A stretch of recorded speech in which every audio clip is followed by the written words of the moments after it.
XRP has just received a major institutional green light in one of its strongest markets, South Korea. This is not about hype or speculation. This is about infrastructure, regulation, and real adoption at the institutional level. Here's what happened. XRP has been officially added to BDACS, a regulated custody platform designed specifically for institutional clients in South Korea. What does that mean in simple terms? Licensed financial institutions in Korea can now hold, manage, and deploy XRP in a way that's fully compliant with local regulations. That's a big deal. Let's break it down. BDACS is not just any custody service. It's connected to major South Korean crypto exchanges like Upbit, Coinone, and Korbit. These are the top platforms in the country, and now institutions have access to XRP through them, but with a secure and regulatory compliant framework in place. This is important because institutions typically avoid exposure to digital assets unless they're confident in both custody and compliance. Now, why Korea? Well, XRP isn't just another coin in the South Korean market. It's a leader.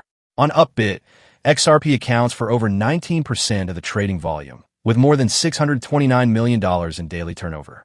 On Bithumb, it holds a 16% share, translating to $224 million in volume. To put that into perspective, XRP is trading ahead of even Bitcoin and Ethereum on these platforms. That's not common in most other global markets. This new listing with BDACS doesn't add a flashy feature or a bold claim. It simply makes existing usage more secure, accessible, and regulatory friendly.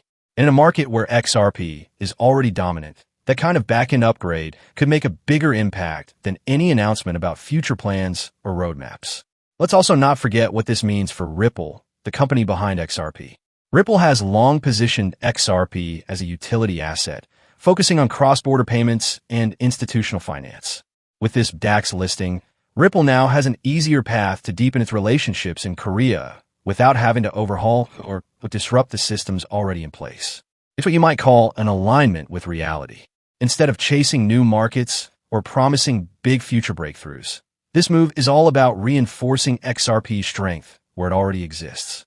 It's a smart strategy. Focus on infrastructure, ensure compliance, and enable institutions to participate in the ecosystem safely. But while this sounds like progress, we should stay critical.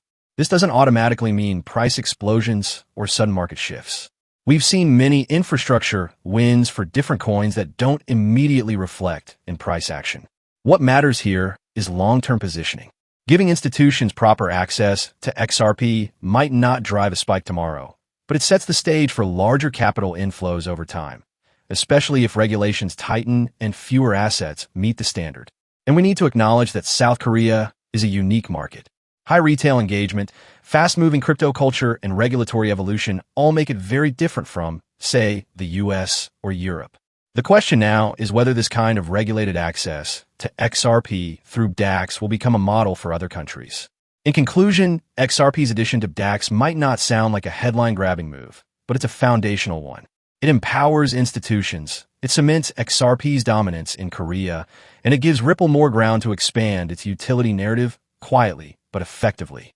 So if you're watching XRP not just as a trader, but as someone thinking about long-term utility and institutional integration, this might be one of the most important updates you'll hear this month. Stay tuned, because when real adoption comes, it rarely makes noise, but it definitely makes impact.